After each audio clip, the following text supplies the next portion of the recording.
मेरे प्रिय आत्मा,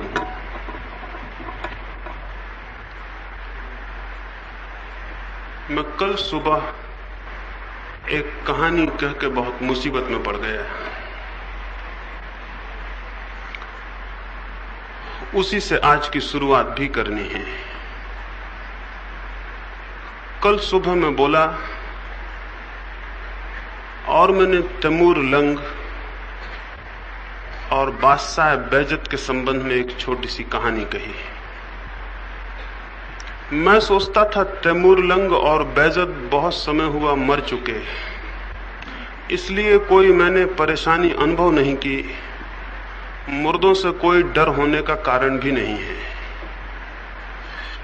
लेकिन मैं घर लौटा, भोजन किया और सो गया।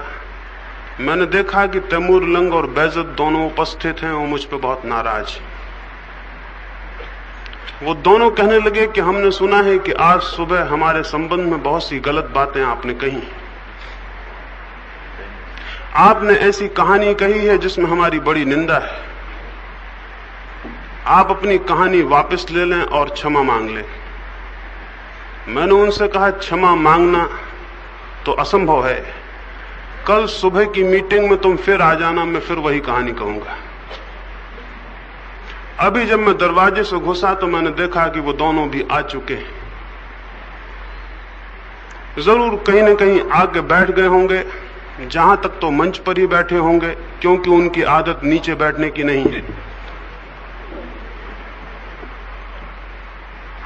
अगर मंच पर जगह नहीं मिली होगी तो पहली कतार में बैठे होंगे,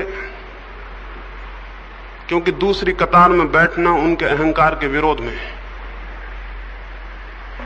हो सकता है किसी डर से कि लोग उनको पहचान न लें, और फिर मेरा वायदा भी है कि मैं कहानी फिर से कहूंगा, इसलिए भी हो सकता है कि भीड़ में कहीं छुप गए हों या बाहर खड़े हों। उन दोनों की पहचान मैं आपको बता दूं, इसलिए जिसके पास भी वो बैठे होंगे पहचान लेगा। तैमूर तो लंगड़ा है और बैजत की एक ही आंख है, वो काना है। जिसके भी पड़ोस में होंगे वो पहचान लेगा। अपने आसपास आप देखेंगे, आपको समझ में आ जाएगा। इधर मंच पर देखेंगे तो ख्याल में आ सकता है कौन बैजत है, कौन तैमूर है, या आपके पड़ोस में। अगर आपको कहीं भी दिखाई न पड़े तो फिर आंख बंद करके आप भीतर देखना, फिर वो वहीं छुप गए होंगे। क्योंकि सबसे सुरक्षित जगह जहां कोई भी मनुष्य कभी नहीं देखता है, हर आदमी के भीतर है। जब भी किसी को छिपना होता है वो वहीं छिप जाता है। आप दुनिया में खोज लेंगे, वो नहीं दिखाई पड़ेगा, क्योंकि वो भीतर मौजूद है, और भीतर कोई भी खोजता नहीं है।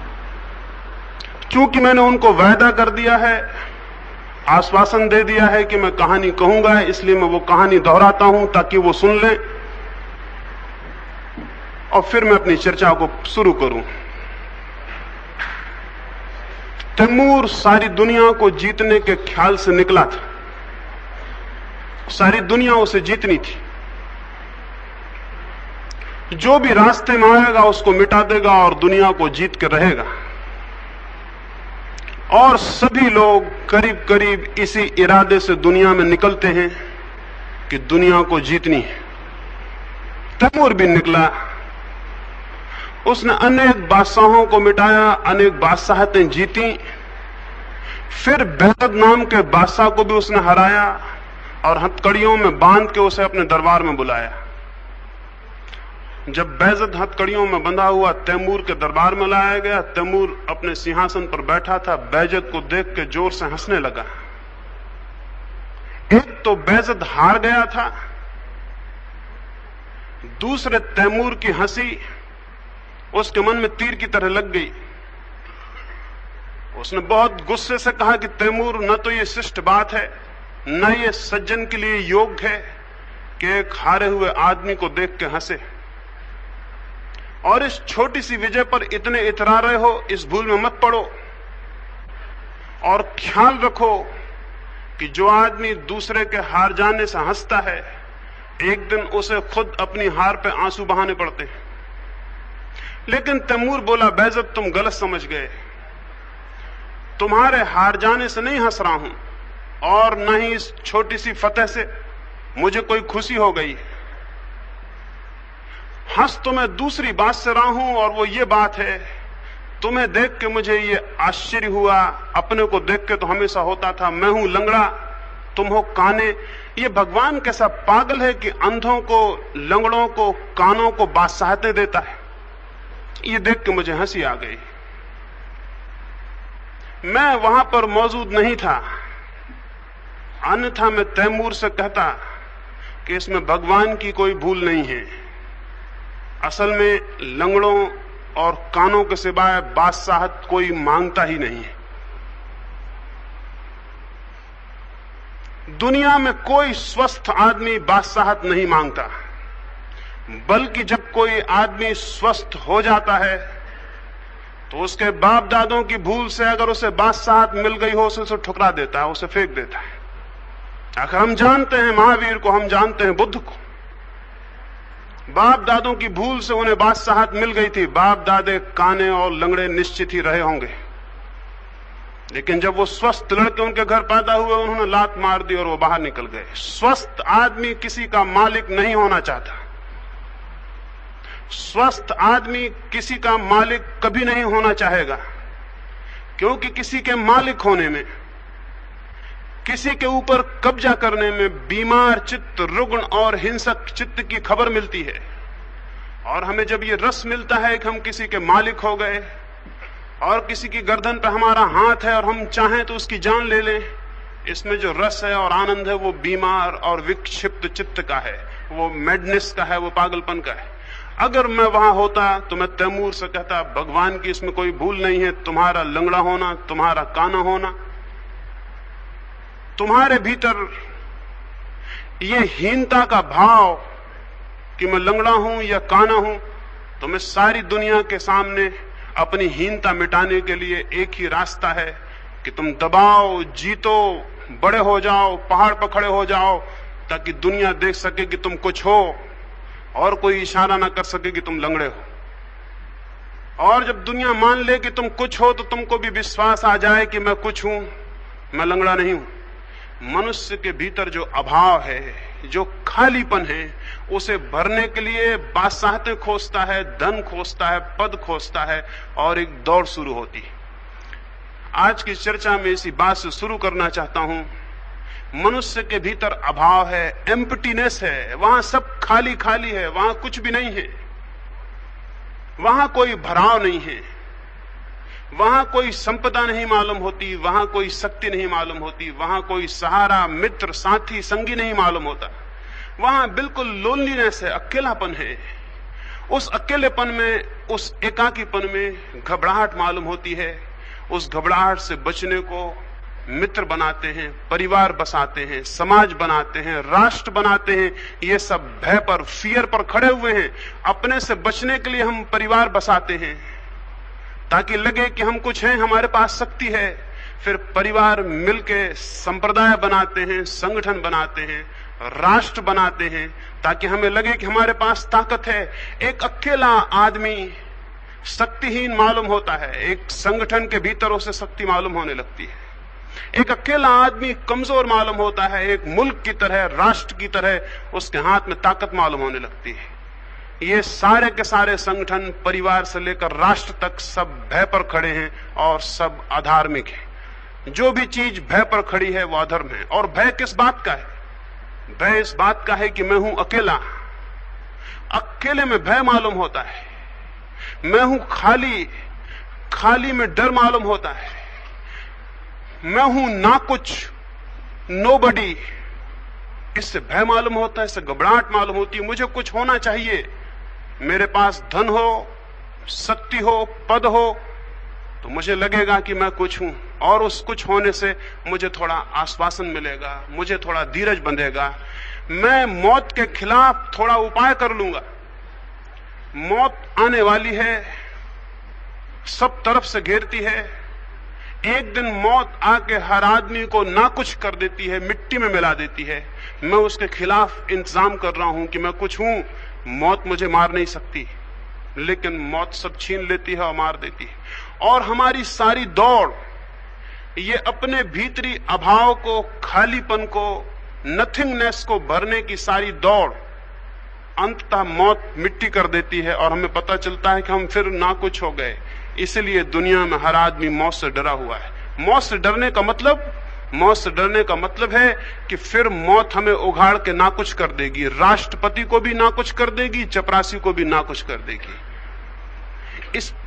जिसके पास धन है उसको भी ना कुछ कर देगी, जो निर्धन है उसको भी ना कुछ कर देगी। और हम कुछ भी करें, कहीं भी दौड़ें, बड़े आश्चर्य की बात है, कोई कहीं भी दौड़े, गरीबी में, अमीरी में, पद में, प्रतिष्ठा में, अपमान में, सम्मान में, कहीं से भी दौड़े और किसी भी रास्ते से दौड़े, बड़े आश्चर्य की बात है, हर आदमी कहीं से दौड़े और कहीं से जाए, आखिर में मौत में पहुंच जाता है।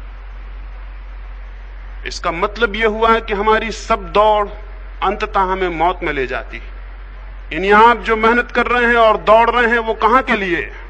आप अपनी मौत में जाने के लिए दौड़ रहे हैं और मेहनत कर रहे हैं। एक छोटी सी कहानी कहूं, उससे मेरी बात ख्याल में आए। एक बादशाह हुआ, उसने रात सपना देखा। सपने में उसने देखा कि मौत उसके सामने खड़ी है और मौत उससे कह रही है कि सावधान,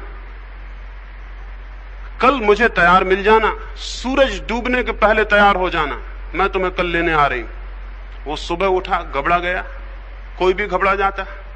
उसने जोशी बुलवाए और उनसे पूछा, स्वप्न को जानने वाले मनोवैज्ञानिक बुलवाए, उनको पूछा, उस जमाने के जो फ्राइड होंगे उनको बुलवाया, उनसे पूछा कि क्या मामला है, इस स्वप्न का क्या अर्थ है। उन्होंने कहा अर्थ साफ है, मौत सांझ के पहले आ जाएगी, इसमें अर्थ पूछने की क्या बात है। उस राजा ने पूछा, मैं बचने के लिए क्या करूं। उन्होंने कहा एक ही उपाय है, आपके पास जो तेज से तेज घोड़ा हो उस पर बैठ जाएं और भागें। और क्या हो सकता है, और क्या उपाय हो सकता है। राजा था, उसके पास तेज से तेज घोड़ा था, उसने तेज से तेज घोड़ा कसवाया, फिर उसे कोई फिक्र ना रही, उसे कोई दूसरी फुर्सत भी ना रही कि कुछ और इंतजाम कर ले, एक ही फिक्र थी, भागे। वो वैसा ही उठा था, वैसे ही घोड़े को कसवा के बैठा और भागा, हवा की रफ्तार से भागा। सांझ होते होते जब सूरज ढलने को था तो वो सैकड़ों मील पार कर गया था।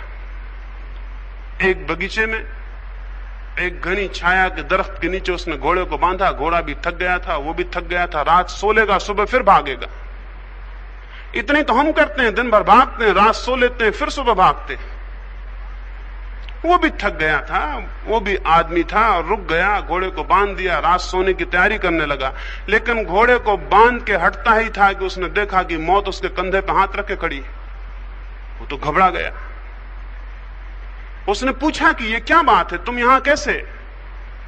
मौत से उसने पूछा, तुम यहां कैसे? मौत ने कहा, मैंने तो तुमसे कल कहा था कि तैयार मिलना, और तुम तैयार मिल गए। इसी जगह को मिलने के लिए तो कहा था। ख्याल करो, सपने में कौन सा दरख्त था। उस आदमी को ख्याल आया, दरख्त देखा, सपने में यही दरख्त के नीचे मौत से मिलना हुआ था। उस मौत ने कहा, मैं परेशान थी, पता नहीं तुम कहीं धीरे धीरे कोई छोटे मोटे घोड़े पे बैठ के तो नहीं आ रहा, नहीं तो सांझ तक न पहुंच पाओ। तुम ठीक तेजी से आए, वक्त पे पहुंच गए, चलो। यही जगह मिलने के लिए तो कहा था। वो तेज दौड़ उस जगह ले आई जहां मौत प्रतीक्षा करती थी। और हमारी तेज दौड़ भी कहां ले जाएगी? किसी की भी दौड़ कहां ले जाती है? हम किस तरफ भागे जा रहे हैं? क्या है लक्ष्य? कहां आप जाते हैं, कहां मैं जाता हूं? निश्चित ही हम मौत की तरफ जाते हैं। इसके सिवाय तो कोई बात संदिग्ध हो सकती है। ये बात असंदिग्ध है कि हर आदमी कैसे भी चले, कुछ भी करे, मौत की तरफ जाता है। हमारा हर उपाय, हमारा हर कदम मौत की तरफ पड़ता है। और हम उस दरख्त के नीचे पहुंच जाते हैं। जिस दरख्त के नीचे जिसकी मौत प्रतीक्षा कर रही है, वो वहां पहुंच जाता है। बड़े आश्चर्य की बात है, हम अपने भीतर के अभाव से भागते हैं और आखिर में पाते हैं कि मौत के अभाव में पहुंच जाते हैं। अभाव मिटता नहीं। और जो भी उपाय हम करते हैं, जो भी प्रयोग हम करते हैं जीवन में, वे सब निष्फल हो जाते हैं। समस्या यह है कि मैं भीतर खाली हूं, भीतर मुझे कोई संगी साथी नहीं, भीतर कोई संपदा नहीं, भीतर कोई शक्ति नहीं, भीतर सब खाली खाली है, रिक्त है, भीतर शून्य है। इस शून्य से बचने को भागते हैं, आखिर में पाते हैं समस्या तो वही की वही रही और जीवन समाप्त हो गया। जिन समाधानों से हम अपने जीवन को सुलझाना चाहते हैं वे समाधान सिद्ध नहीं होते, समस्या नष्ट नहीं होती, किसी आदमी की समस्या का अंत नहीं आता। आदमी पाता है अकेला था, प्रेम करता है, परिवार बसाता है, मौत में फिर पाता है कि अकेला हो गया, फिर कोई उसका साथी संगी नहीं रह जाता। जिंदगी भर जिनको इकट्ठा किया था वे फिर उसे विदा दे देते हैं कि तुम जाओ। वो अकेला था, फिर अकेला हो जाता है। संपत्ति इकट्ठी करता है, आया था तब उसके पास कुछ भी नहीं था, इकट्ठा करता है, आखिर में पाता है कि संपत्ति उसे छोड़ देती है, उसे अकेली यात्रा करनी होती, कोई संपत्ति उसके साथ नहीं जाती। जो भी हम करते हैं वो समस्या समाधान नहीं है। जिस खालीपन से भागते हैं वो खालीपन आखिर में मिल जाता है। जरूर हमारे जीवन की दृष्टि में कोई भूल है, इस भूल का नाम ही अधर्म है। इस भूल का नाम अधर्म है। जीवन का हमारा तर्क और गणित कुछ गलत है। एक छोटी सी कहानी से मैं अपनी बात समझाऊं, शायद समझ में आ जाए कि हमारे तर्क कैसे भूल भरे होते हैं और जिन बातों को हम समाधान समझते हैं वो समाधान नहीं होते, वो फिर समस्या को वहीं के वहीं खड़ा कर देते हैं। एक ट्रेन में तेजी से दौड़ती हुई एक गाड़ी में दो व्यक्ति एक स्टेशन से सवार हुए। एक सज्जन पुरुष थे, एक सज्जन महिला थी। दोनों ही थे उस डब्बे में। सज्जन पुरुष ने बैठने के बाद सिगरेट पीनी शुरू कर दी। ऐसा कौन सज्जन पुरुष है जो सिगरेट नहीं पीता?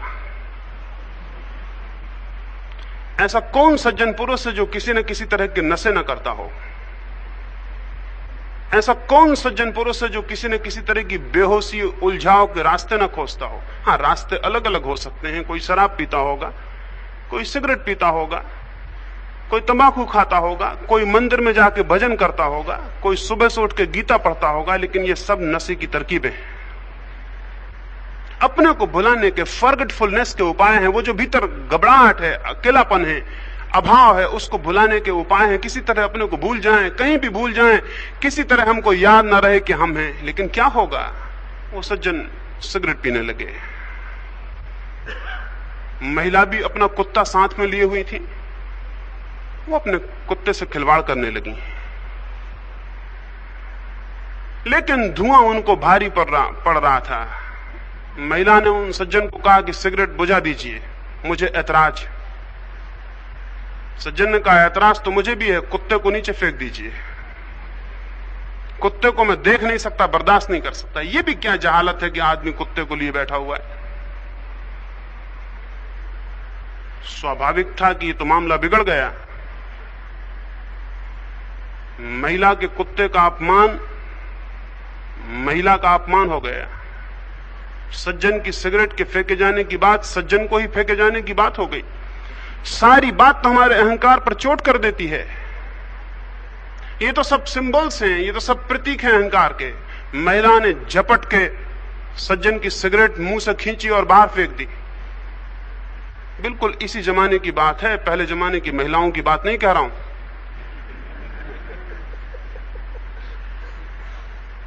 महिला कोई साधारण नहीं थी, कुलीन थी, संभ्रांत परिवार से थी।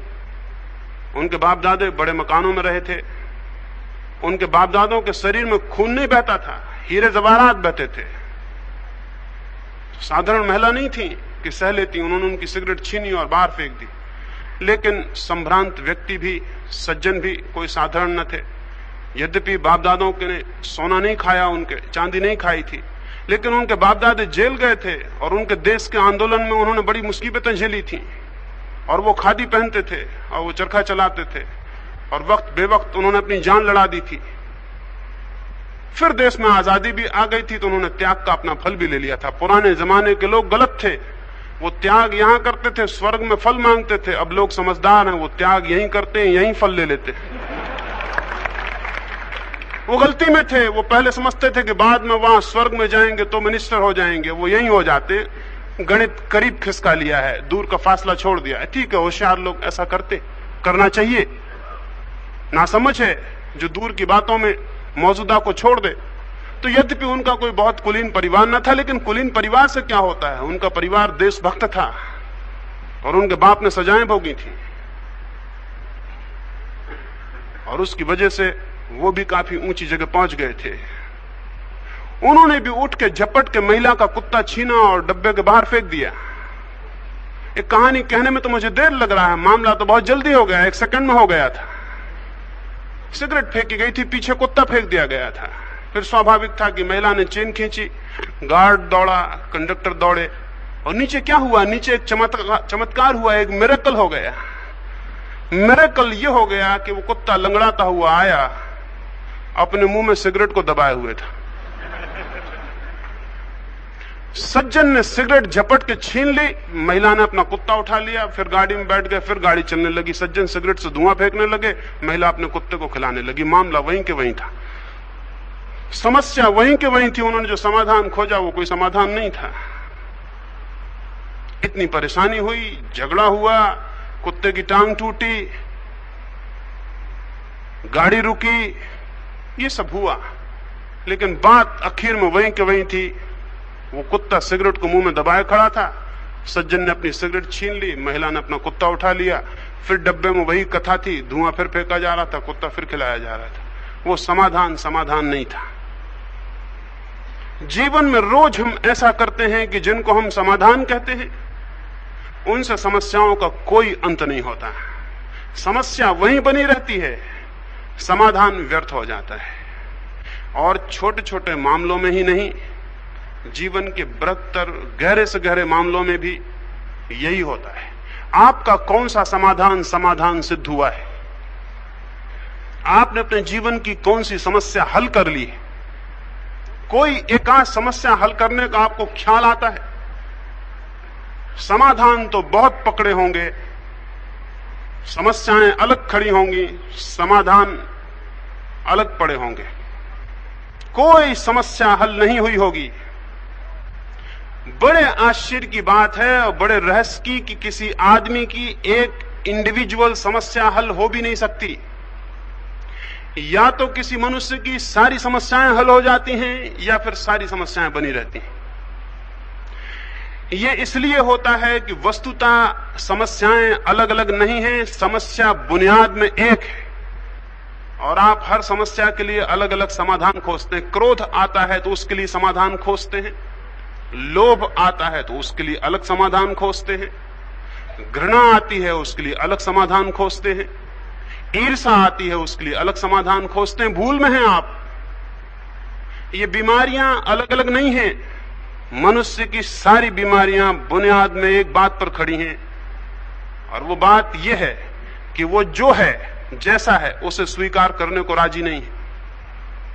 उससे अन्यथा होना चाहता है, उससे भिन्न होना चाहता है, छोटा है तो बड़ा होना चाहता है, गरीब है तो अमीर होना चाहता है, कुरूप है तो सुंदर होना चाहता है, कमजोर है तो शक्तिशाली होना चाहता है। और हमारी पूरी संस्कृति और हमारी पूरी शिक्षा और हमारे पूरे संस्कार इस बात को सहारा देते हैं। मैं एक तराजू रखूं, उसमें 1 किलो का बांट रखूं एक पलवे पर, दूसरे पलवे पर 2 किलो का बांट रखूं। 2 किलो का पलवा जमीन से लग जाएगा तो क्या हम 2 किलो के पलवे को फूल माला पहनाएंगे और हाथ जोड़ेंगे कि तुम बहुत महान हो, तुमने इस 1 किलो को हरा दिया? हम कहेंगे इसमें कौन सी खास बात है, वो 1 किलो का बांट है, तुम 2 किलो के बांट हो। अगर मुझे आप हरा दें और मेरी छाती पर बैठ जाएं तो आपके गले में लोग फूल मालाएं पहनाएंगे कि तुमने बहुत गजब कर दिया, और मैं इतनी समझूंगा कि मैं 1 किलो का बांट हूं, आप 2 किलो के बांट हैं। इसमें इतने आश्चर्य की बात क्या है? जीवन जैसा है, मैं जैसा हूं, कोई भी अपने व्यक्तित्व को स्वीकार नहीं कर रहा है। हम सब अपने व्यक्तित्व से भागे हुए हैं, हमें कुछ और होना है। और जिनके नकल हम करना चाहते हैं, अगर उनके पास जाके जांच करेंगे तो आपको पता चलेगा वो किसी और की नकल करना चाहते हैं। अगर आप उनके पास दोनों मिलकर जाएंगे तो आप पाएंगे वो किसी तीसरे की नकल करना चाहते हैं। अगर आप तीनों मिलकर चौथे के पास जाएंगे तो आखिर में आप उस आदमी को नहीं खोज सकते जिसकी सब नकल करना चाहते हैं। हर आदमी किसी और की नकल करना चाहता है। हम सब एक चक्कर में घूम रहे हैं और एक दूसरे की नकल करना चाहते हैं। जब तक ये चक्कर है कि हम एक दूसरे की नकल करना चाहते हैं, और ये हमें सिखाया गया, हमें हजारों साल से ये सिखाया गया है कि तुम महावीर जैसे हो जाओ, बुद्ध जैसे हो जाओ, गांधी जैसे हो जाओ, इस जैसे हो जाओ, उस जैसे हो जाओ, लेकिन कोई ये कहने को नहीं है आपसे कि आप जैसे हो जाओ और किसी और जैसे होने की आपको कोई जरूरत नहीं है। जब तक मनुष्य को यह गलत बात सिखाई जाएगी कि तुम किसी और जैसे हो जाओ, तब तक जीवन में दुख और पीड़ा अनिवार्य है, कोई समस्या हल नहीं हो सकती। और मैं आपसे निवेदन करूं, क्या आपको पता है कि कभी कोई मनुष्य किसी दूसरे जैसा हुआ है? राम को हुए कितने वर्ष हुए, कृष्ण को हुए कितने वर्ष हुए, क्राइस्ट को हुए कितने वर्ष हुए? कोई दूसरा क्राइस्ट, कोई दूसरा कृष्ण, कोई दूसरा महावीर दिखाई पड़ता है इस पूरे मनुष्य जाति के इतिहास में? इसमें इंडिविजुअल्स तो दिखाई पड़ते हैं, टाइप कहां दिखाई पड़ते हैं? कोई दूसरा महावीर, तीसरा महावीर, चौथा महावीर दिखाई पड़ता है? नहीं। प्रत्येक मनुष्य की प्रतिभा अद्वितीय है, यूनिक है। इसलिए नकल घातक है, आदर्श खतरनाक है, किसी दूसरे जैसे होने की चेष्टा कष्टपूर्ण है और उससे कभी कोई हित और हल नहीं हो सकता। अगर एक बगीचे में फूल लगे हों और गुलाब चमेली जैसा होने में लग जाए और चमेली चंपा जैसी होने में लग जाए और कुछ और होने में, तो वो बगिया उजड़ जाएगी, उसमें कोई फूल नहीं खिलेगा कभी, उसमें कोई पत्ता हरा नहीं दिखेगा कभी, क्योंकि सब पौधे चिंता में, एंजाइटी में पड़ जाएंगे। चंपा को चमेली जैसा होना है, कितने प्राण संकट में पड़ जाएंगे। और होगा क्या? चंपा क्या चमेली हो सकती? नहीं, चंपा कभी चमेली नहीं हो सकती। हां, एक बात हो जाएगी, जो चंपा चमेली होने की कोशिश करेगी वो चंपा नहीं हो पाएगी। चंपा कैसे हो पाएगी? उसकी सारी व्यस्तता तो चमेली होने में वह हो जाएगी, उसकी सारी शक्ति तो चमेली होने में लग जाएगी। तो चमेली तो हो नहीं सकती, क्योंकि अपने स्वभाव के बाहर कोई भी नहीं जा सकता, अपने व्यक्तित्व के बाहर दूसरा व्यक्ति नहीं बन सकता। लेकिन एक बात हो जाएगी, चंपा चमेली नहीं हो पाएगी, लेकिन चंपा भी नहीं हो पाएगी। और तब उस वृक्ष के, पौधे के प्राण कितने संकट में, पीड़ा में पड़ जाएंगे। सारी मनुष्य जाति के प्राण इसी तरह के संकट में पड़े हैं। धर्म कहता है कि तुम्हारा जो स्वभाव है वही धर्म है, वही धर्म है, और उसे छोड़ के किसी दूसरे की तुम नकल मत करना। पर धर्म भयावह, वो दूसरे का जो धर्म है वो भयभीत करने वाला है। उसका मतलब ये नहीं है कि तुम हिंदू हो तो मुसलमान से डरना, मुसलमान के धर्म से डरना, और जैन हो तो ईसाई के धर्म से डरना। नहीं, प्रत्येक व्यक्ति का जो स्वरूप है वो उसका धर्म है, उससे अन्यथा होने की सब कोशिश अधर्म है। और उस अधर्म में उसके व्यक्तित्व में पंगुता आएगी, क्रिपल्डनेस आएगी, टूटेगा, खंडित होगा, सड़ेगा, मरेगा, लेकिन आनंद, सुबास और संगीत पैदा नहीं हो सकते। आदर्श ने मार डाला है। हर आदमी की छाती पे पत्थर की तरह आदर्श सवार है। वो किसी जैसा होना चाहता है, बिना इसकी फिक्र किए कि मैं क्या हूं। जब तक आप किसी जैसे होना चाहते हैं, तब तक आप चिंता को आमंत्रण दे रहे हैं, तब तक आप दुख को बुलावा दे रहे हैं। कृपा करें, अपने जैसे होने का इरादा करें।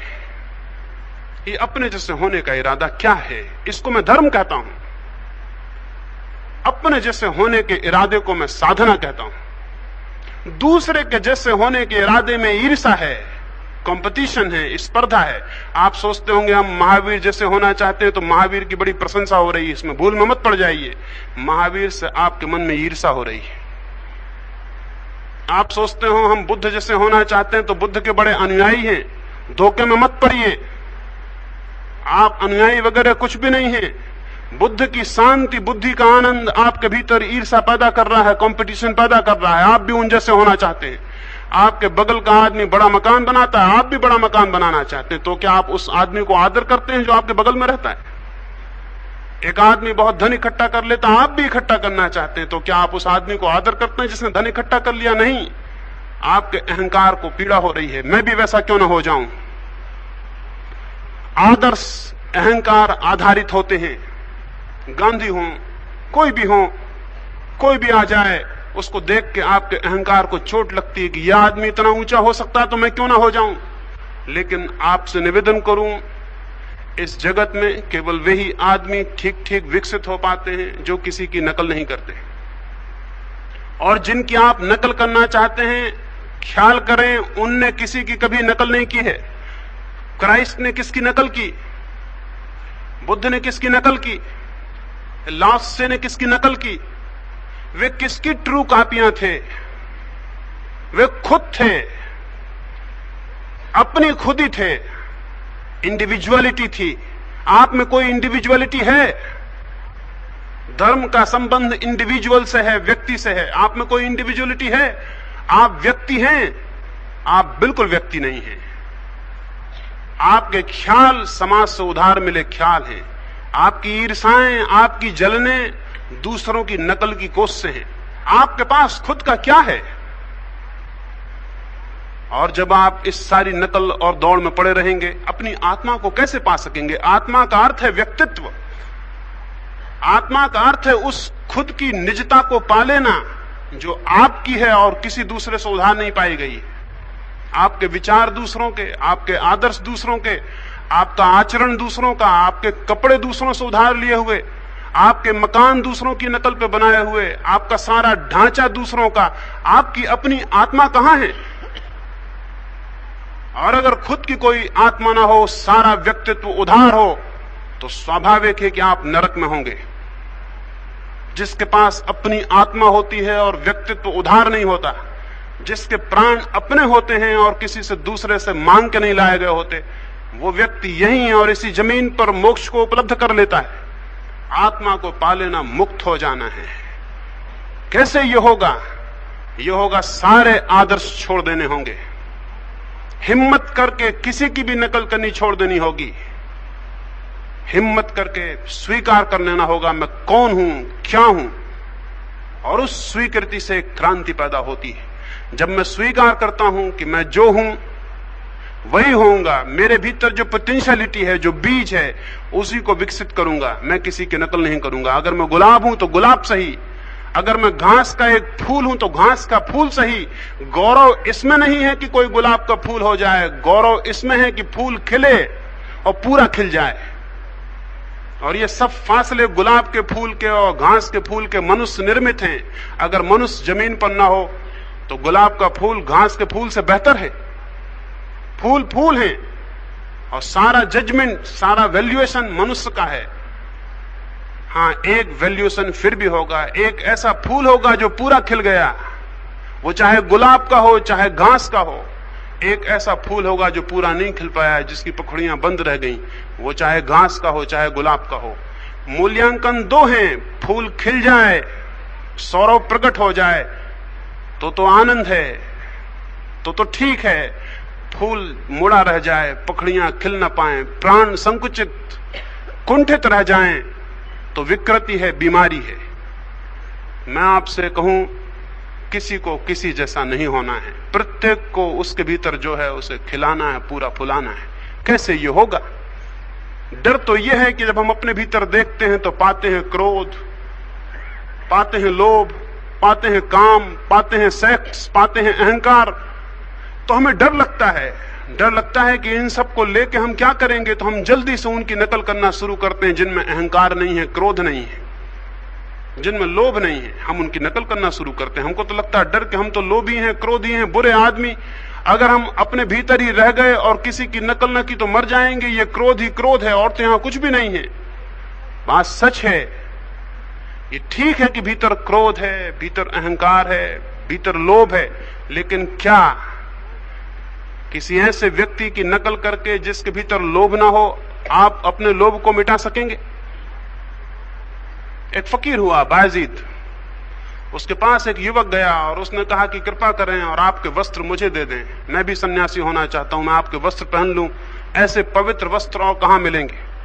बायजीद ने कहा कि वस्त्र तो मैं तुझे सारे दे दूं,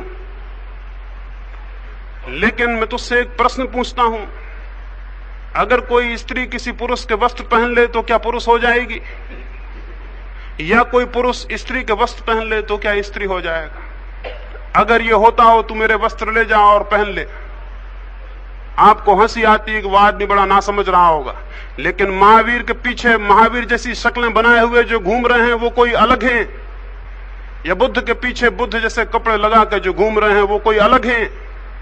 उनकी भी बुद्धि, उनका भी गणित यही है। गणित यह है कि तुम जैसे रहते हो, तुम जैसे उठते बैठते हो, तुम जो खाते हो पीते हो, ठीक हम भी वैसे ही करेंगे तो सब हो जाएगा। नहीं, इस तरह कुछ भी नहीं होगा। प्राण बदलते हैं, अंतस बदलता है तो आचरण बदलता है। आचरण के बदलने से किसी का अंतःकरण न कभी बदला है और न बदल सकता है। अंतस कैसे बदलेगा? एक रास्ता ही हम जानते रहे हैं, क्रोध है तो उससे विरोधी गुण को लाओ, क्रोध है तो क्षमा को लाओ, झूठ है तो सत्य को लाओ, हिंसा है तो अहिंसा को लाओ। हम यही जानते रहे हैं। अगर हमारे भीतर क्रोध है तो हम अक्रोध को लाएं। गलत है ये बात। ये गलत इसलिए है कि क्रोध है, क्रोधी मन अक्रोध को कैसे ला सकता है? लोभ है तो लोभी मन त्यागी कैसे हो सकता है? अहंकार है तो अहंकारी मन विनीत कैसे हो सकता है? ह्यूमिलिटी कैसे आ सकती है? और इसीलिए तो ये गड़बड़ हो जाती है। देखिए, आपने उन लोगों को देखा जो बहुत विनीत हैं और उनके विनय में आपको अहंकार दिखाई पड़ता है या नहीं दिखाई पड़ता है? उनको यही अहंकार हो जाएगा कि मुझसे बड़ा विनीत और कोई भी नहीं। आपने सेवकों के दंभ को देखा है, आपने साधुओं के दंभ को देखा है, उनको यही दंभ हो जाएगा, मुझसे बड़ा त्यागी और कोई भी नहीं। स्वाभाविक है, अहंकार हो तो विनय आ ही नहीं सकती। फिर क्या रास्ता है? अहंकार चला जाए तो विनय आती है, अहंकार के रहते विनय नहीं लाई जा सकती। अहंकार का अभाव है विनय। अहंकार की विरोधी नहीं है, स्मरण रखें। बहुत सूक्ष्म बात है, अर्थपूर्ण है, उस पर पूरे जीवन की दिशा निर्भर करेगी। क्रोध और क्षमा में विरोध नहीं है। क्षमा क्रोध की विरोधी नहीं है, क्योंकि जहां क्रोध होता है वहां क्षमा हो ही नहीं सकती। क्षमा क्रोध का अभाव है। जहां क्रोध नहीं होता वहां जो है उसका नाम क्षमा है। इसलिए आप क्षमा को ला नहीं सकते, हां क्रोध को जरूर हटा सकते हैं। क्षमा को लाना हो तो किसी का अनुसरण करना पड़ता है, क्रोध को हटाना हो तो खुद का आत्मानुसंधान और विश्लेषण करना होता है। मेरे भीतर क्रोध है, क्यों है? मैं इस तथ्य के प्रति जागूं, देखूं, पहचानूं। और एक बड़े आश्चर्य की बात है, बहुत आश्चर्य की बात है, जब तक हम क्रोध से लड़ते हैं तब तक क्रोध में कोई परिवर्तन नहीं हो सकता। नहीं हो सकता है इसलिए कि क्रोध से लड़ना अपने ही दोनों हाथों को लड़ाने जैसा है। क्रोध की ताकत भी मेरी है और लड़ने वाले की ताकत भी मेरी है। लड़ने वाला कौन है और क्रोध करने वाला कौन है? ये कोई दो हैं? ये एक ही व्यक्ति है। क्रोध भी वही करता है, क्रोध से लड़ता भी वही है। जब एक ही व्यक्ति अपने ही दोनों हाथों को लड़ाएगा तो क्या होगा?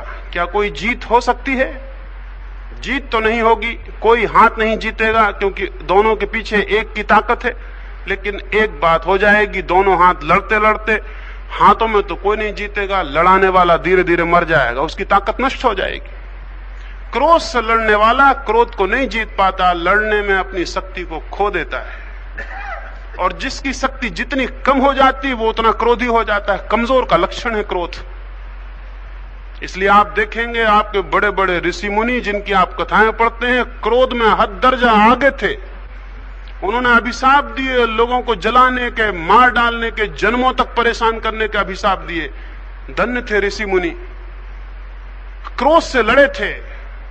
क्रोध से लड़के कमजोर हो गए थे तो क्रोध और प्रदीप्त हो गया। जितना आदमी कमजोर उतना क्रोध बढ़ जाता है। कोई व्यक्ति कभी भी अपने किसी दुर्गुण से लड़के विजय नहीं पा सकता। फिर क्या करे? पहली बात, लड़ाई छोड़ दे, बिल्कुल छोड़ दे। आप कहेंगे तब तो बड़ा मुश्किल होगा। अगर मैंने क्रोध से लड़ाई छोड़ दी फिर तो मैं एकदम क्रोधी हो जाऊंगा। तो अगर आप क्रोधी हैं तो समझ लें कि कोई हर्जा नहीं है। अगर मैं क्रोधी हूं तो मुझे पूरी तरह जानना चाहिए कि मैं क्रोधी हूं, अपने पूरे क्रोध से परिचित होना चाहिए। यह आपकी शक्ति है, इससे घबराइए मत, इससे परिचित होइए और एक रहस्य का अनुभव करिए कि जैसे ही आप लड़ाई छोड़ेंगे आपके पास लड़ने में जो शक्ति वह होती थी वो बच जाएगी, और वो बची हुई शक्ति आपको शक्तिशाली बनाएगी।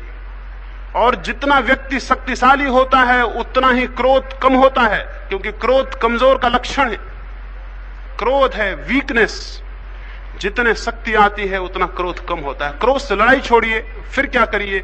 क्रोध के प्रति जागिए, लड़िए मत, भागिए मत, जागिए। ये मैं नहीं कह रहा हूं कि आप जाइए और क्रोध करिए, मैं ये कह रहा हूं क्रोध के प्रति जागिए। देखिए अपने भीतर कहां कहां क्रोध है, किन किन चित्त की स्थितियों में क्रोध है, कहां कहां सेक्स है, कहां कहां अहंकार है। जागिए, पहचानिए और लड़ाई छोड़ दीजिए। लड़ाई में आप एक बात मान लेते हैं, क्रोध अलग है, अहंकार अलग है, सेक्स अलग है। ये कोई भी अलग नहीं है, आपकी चित्त की स्थितियां हैं, शक्तियां हैं। जब आप इनको स्वीकार करके देखना शुरू करेंगे तो एक बहुत आश्चर्य की बात है, कुछ परिवर्तन हैं जो मात्र देखने से हो जाते। इस जगह अंधेरा हो, हम एक दिया ले आएं और अंधेरे को देखें, क्योंकि अंधेरे को देखने के लिए दिया लाना पड़ेगा। हम अंधेरे को देखें तो अंधेरा विलीन हो जाएगा, जैसे ही प्रकाश आएगा अंधेरा विलीन हो जाएगा। जब कोई व्यक्ति अपने पूरे प्राणों की शक्ति से अपनी किसी बुराई को देखना शुरू करता है तो ये बहुत आश्चर्य की बात है कि उस देखने के प्रकाश में बुराई क्रमशः विलीन और क्षीण हो जाती है। दर्शन अद्भुत शक्ति है और दर्शन बहुत ट्रांसफॉर्मिंग फोर्स है, परिवर्तनकारी क्रांतिकारी शक्ति है। इस दर्शन की शक्ति को ही ध्यान कहा गया है। ध्यान का अर्थ ये नहीं है कि आप बैठे हैं राम राम राम राम जप रहे हैं, उससे तो माइंड डल हो जाएगा, उससे तो मस्तिष्क की जड़ता आ जाएगी। कोई एक शब्द बार बार दोहराने से कोई मस्तिष्क का विकास होगा? जिन कौमों ने भी इस तरह के शब्द दोहराए उनके पूरे कौमों की कौमें जड़ हो गई हैं। उनसे न कुछ आविष्कार हुआ, न कोई सृजन हुआ, न उनसे कुछ क्रिएशन हुआ। दरिद्र, दीन, दुखी, पीड़ित पूरी कौम हो गई है, क्योंकि मन बैठा हुआ है। आप राम राम जप रहे हैं, इससे क्या होगा? एक आदमी बैठा बैठा कुर्सी कुर्सी जप रहा है, एक आदमी बैठा हुआ झाड़ झाड़ जप रहा है, तो क्या होगा? अगर पूरा मुल्क इसको समझ ले और इस तरह करने लगे तो मुल्क मर गया, सड़ गया, उसकी पूरी संस्कृति प्राण खो देगी।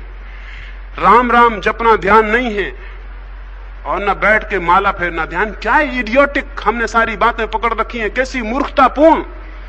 एक आदमी एक माला को लिए है और गुरिये सरका रहा है और सोच रहा है कि भगवान के करीब पहुंच रहे हैं गुरिये सरकाने से।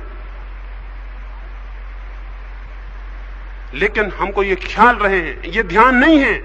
ध्यान का अर्थ है चित्त की हर एक स्थिति के प्रति सजग हो जाना, अवेयरनेस। अगर मेरे भीतर क्रोध है तो मैं अपने सारे प्राणों को इकट्ठा करूं और क्रोध के प्रति जाग जाऊं, फिर देखें क्या होता है। आपके जागते ही क्रोध विलीन होने लगेगा। आप जितने होश से भरेंगे, कभी होश से भर के क्रोध करके देखें, फिर मेरी बात समझ में आ जाएगी। क्रोध आए उसी वक्त एकदम सजग हो जाएं और अपने क्रोध को देखें और देखें कि क्रोध कहां है। आप हैरान हो जाएंगे, आप जागेंगे, पाएंगे क्रोध गया। सोया हुआ आदमी क्रोध करता है, सोया हुआ आदमी सपने देखता है, जागने के बाद सपना कहां? ये सब सपने हैं, इनसे लड़ने की जरूरत नहीं है, जागने की जरूरत है। जीवन की इन सारी चित्त की विकृतियों के प्रति जागे और देखें कि जाग के क्या होता है। बड़ा आश्चर्य है, और कई बार ऐसा हो जाता है कि हम कहीं और समस्या को खोजते रहते हैं, समस्या कहीं और होती है। क्रोध का होना समस्या नहीं है, निद्रा का होना, मूर्छा का होना समस्या है। हम खोजते हैं अक्रोध में हल, अक्रोध में कोई हल नहीं है, क्षमा में कोई हल नहीं है। हल है जागरण में, होश से भर जाने में, विवेक में। लेकिन हम कहीं और खोजते हैं। एक कहानी कहूं, उससे शायद ख्याल आ जाए। एक राजा का बड़ा वजीर मर गया। जब बड़ा वजीर मर गया तो सवाल उठा कि उसके राज्य में जो सबसे बुद्धिमान आदमी हो उसको खोजा जाए।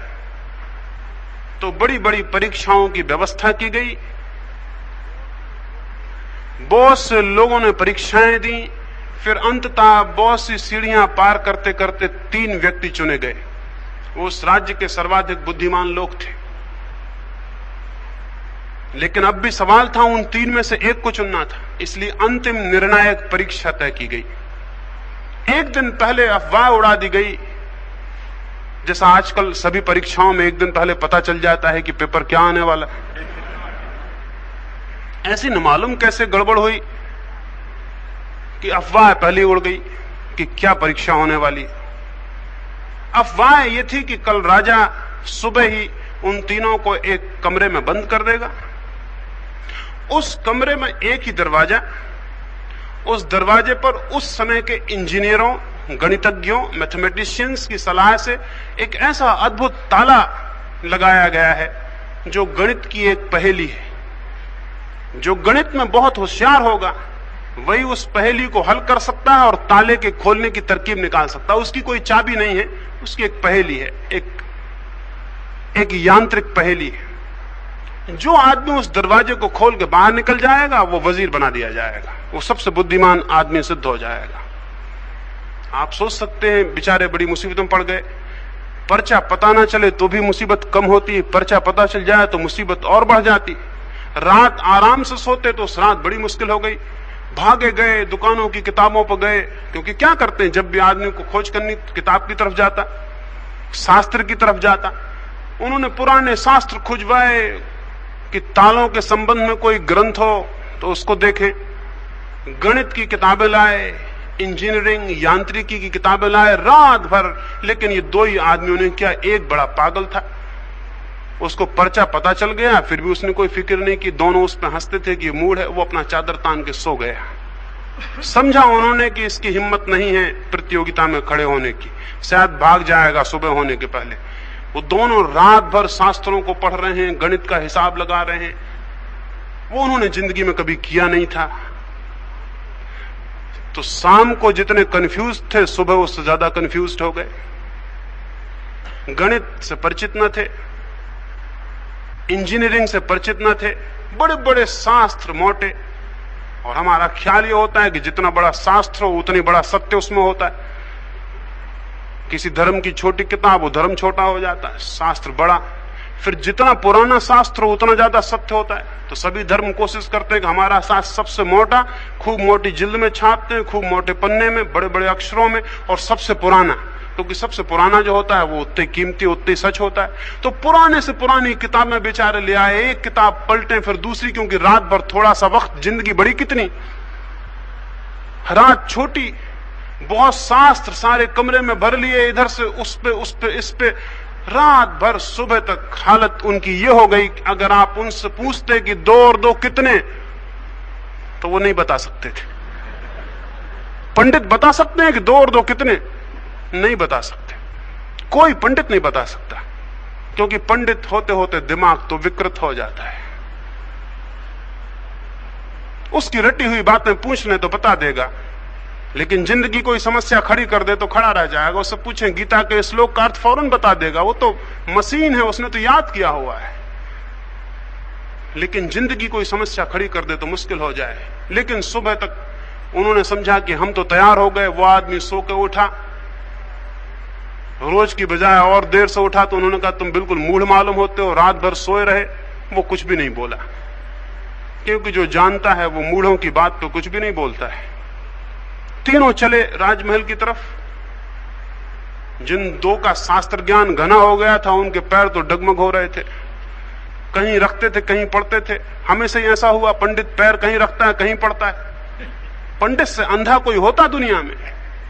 क्योंकि आंख तो बसती नहीं, वो तो पढ़ते पढ़ते ही नष्ट हो जाती है। खैर, किसी तरह डगमगाते वो महल के द्वार पर पहुंचे। मगर तीसरा आदमी गीत गुनगुनाता हुआ चल रहा था। वो अपने भीतर गणित चला रहे थे। रात भर जो सीखा था वो घूम रहा था, चक्कर खा रहा था। पैर कहां, हम कहां, उसका कहां पता था। हिसाब चल रहे थे भीतर कि अगर ऐसा हो तो क्या हो, वैसा हो तो क्या हो। पहुंचे राजमहल। सच थी अफवाह, सच थी, पर्चा सच में ही पता चल गया था। वो एक कमरे में बंद कर दिए गए और राजा ने कहा जो पहले निकल आएगा वो बड़ा वजीर हो जाएगा। बड़ा भारी ताला क्या, जैसे बड़ी मशीन उस दरवाजे पर लटकी थी। उस मशीन में बड़े कलपुर्जे थे। हर कलपुर्जे पर गणित के अंक और चिन्ह बने हुए थे। उनके तो प्राण निकल गए। ये तो उन्होंने देख के ही घबरा गए। खैर, अब को तो हल करना ही था, भीतर बंद थे, निकलना ही था। वजीर हो या ना हो, कम से कम बाहर तो निकलना ही पड़ेगा। अपनी अपनी कागज कलम लेके देखने में लग गए। और ये भी आपको बता दूं, हालांकि बताना नहीं चाहिए क्योंकि ये शिष्टाचार नहीं है, घर से चलते वक्त उन्होंने कुछ किताबें अपने खीसे में और कपड़ों में भी छिपा ली थी। अरे वक्त पे जरूरत पड़ जाए, ये मुझे कहना नहीं चाहिए क्योंकि ये बात ठीक नहीं है किसी के बाबत बताना, लेकिन ऐसा कौन परीक्षार्थी है जो किताबें छिपा के नहीं जाता? खीसे में छिपाता है, कोई दिमाग में खुसड़ लेता है, बात तो एक ही है, कोई फर्क है क्या? तो वो बहुत सी किताबें भी ले गए थे, उनका बोझ अलग था। वो जल्दी उन्होंने जैसे राजा बाहर हुआ किताबें खोली, जल्दी हिसाब किताब लगाने में लग गए। ताले को इधर से देखते थे, उधर से देखते थे, नीचे से ऊपर से एक एक अंक लिखते थे। मगर वो जो तीसरा पागल था, निपट ही पागल रहा होगा, वो तो आंख बंद करके वहां भी बैठ गया एक कोने में। उन्होंने सोचा कि ये जड़ बुद्धि, इसका क्या होगा?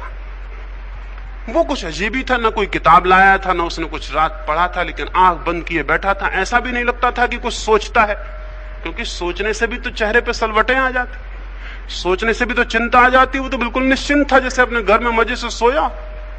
वो बैठा रहा। ये तो अपनी किताबों में धीरे धीरे डूबते गए। धीरे धीरे किताबें ही रह गई, वो भूल ही गए, वो तो अपने काम में लगे थे। एक चक्कर था, चल रहा था। वो आदमी एकदम उठा, न मालूम उसे क्या हुआ, एकदम उठा, दरवाजे पे गया, हैंडल घुमाया और हैरान रह गया। दरवाजा खुला हुआ था, ताला नकली था, ताला लगा हुआ नहीं था। हैंडल घुमाया, दरवाजा खुल गया। वो एकदम हैरान रह गया, बाहर निकला, दरवाजा अटका दिया। ये दो बेचारे तो अपनी किताबों में, अपनी रामायण में, गीता में, कुरान में इस तरह लगे हुए थे, इनने ये भी नहीं देखा कि अब दो ही हैं भीतर, एक बाहर चला गया। ये देखने की फुर्सत किसको थी? उन्हें तो तब पता चला जब राजा उस आदमी को भीतर लेके आया और कहा कि महानुभावों, गणितज्ञों, शास्त्रियों, रुक जाओ।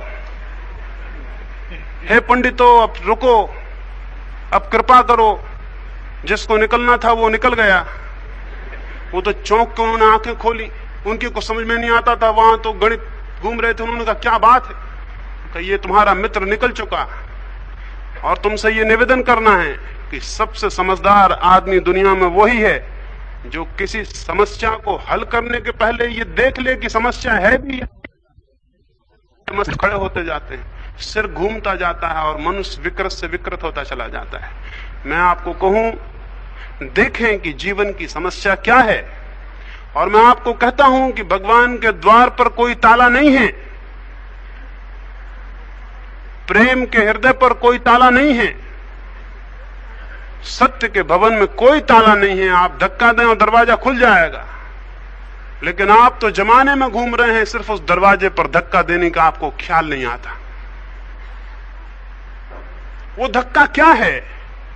चित्त के प्रति जागें, जाएं, खड़े हों और देखें, चित्त को देखें, अपने माइंड को देखें, पहचानें, सजग हों, और आप पाएंगे कि आपकी सजगता मात्र, आपका हैंडल पे हाथ रखना मात्र दरवाजे को खोल देता है और आप वहां पहुंच जाते हैं जहां के लिए आप दौड़ते थे, खोजते थे और नहीं पहुंच पाते थे। वो चिरंतन सत्य, वो आलोक, वो शांति, वो आनंद, वो सच्चिदानंद प्रत्येक के भीतर मौजूद है। लेकिन थोड़ा धक्काएं तो क्राइस्ट ने कहा है, knock and the doors shall be thrown open unto you. कहा है कि खटखटाओ, दरवाजे खुल जाएंगे। मैं आपसे निवेदन कहता हूं, क्राइस्ट ने कुछ जरा सख्त बात कह दी, खटखटाओ। मैं कहता हूं हाथ रखो और खुल जाएंगे। और भी अगर चाहते हो तो मैं कहता हूं हाथ भी मत रखो, दरवाजे की तरफ देखो और खुल जाएंगे। जस्ट सी, सिर्फ देखो, मात्र अपने चित्त को देखो और परमात्मा के द्वार खुल जाएंगे। चित्त से भागो मत, स्वयं से भागो मत, कोई पलायन, कोई एस्केप मत करो। जागो और देखो, अपने को स्वीकार कर लो और फिर देखो क्या होता है। क्या होगा वो मैं नहीं कह सकता, क्योंकि उसे कभी कोई मनुष्य नहीं कह सका कि क्या होगा। होगा कुछ अद्भुत अलौकिक जो हम नहीं जानते, जो बिल्कुल अननोन है, जो बिल्कुल अज्ञात है, जिसे हमने कभी नहीं जाना, कभी नहीं पहचाना। उस अद्भुत प्रीतम से मिलना हो सकता। एक ऐसे आलोक, एक ऐसे अमृत, एक ऐसे शांति के निकट पहुंच सकते हैं जो अनंत है, सनातन है, अनादि है, जिसे हमने कभी नहीं पहचाना, क्योंकि हम तब चक्कर में थे, हमें तो पता ही नहीं कि और भी कुछ है।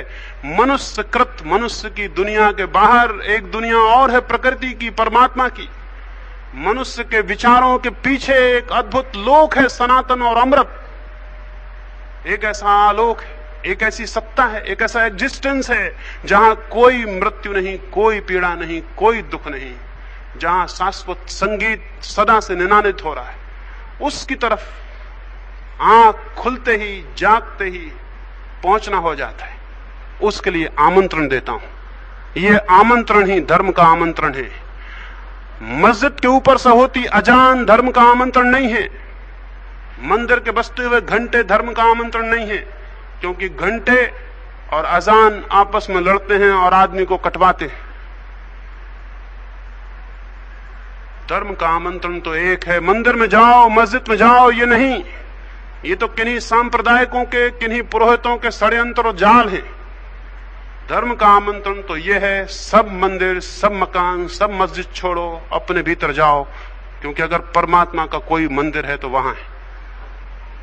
मैं उस मंदिर में चलने के लिए निवेदन करता, प्रार्थना करता। इससे ज्यादा कुछ नहीं कह सकता कि वहां क्या होगा। वहां यह होगा कि आप तो मिट जाओगे और परमात्मा होगा। वहां यह तो होगा, आपकी बूंद तो मिट जाएगी लेकिन सागर प्रकट होगा। उस सागर की तरफ अपनी बूंद को ले चलें और देखें, जागें, पहचानें, परमात्मा करे। प्रत्येक के जीवन में यह मौका आए कि वो मिट सके और परमात्मा हो सके। प्रत्येक के जीवन में यह अवसर आए कि वो समाप्त हो जाए और सत्य उपलब्ध हो जाए। यह हो सकता है, लेकिन जो मृत्यु से डरेंगे और भागेंगे, अभाव से डरेंगे और भागेंगे, उनको कभी नहीं हो सकता। लेकिन जो मरने के लिए आज राजी है, मिटने के लिए आज राजी है, और जो अपने अहंकार को छोड़ के अपने भीतर देखने को आज राजी है, वो आज ही उपलब्ध हो जाएगा। अंततः आपसे कहूं, जो मृत्यु से भागते हैं वे मृत्यु में पहुंच जाते हैं। जो मृत्यु को स्वीकार कर लेते हैं और जागते हैं वे मोक्ष में पहुंच जाते हैं। जो अभाव से भागते हैं वो बड़े से बड़े अभाव में घुसते जाते हैं।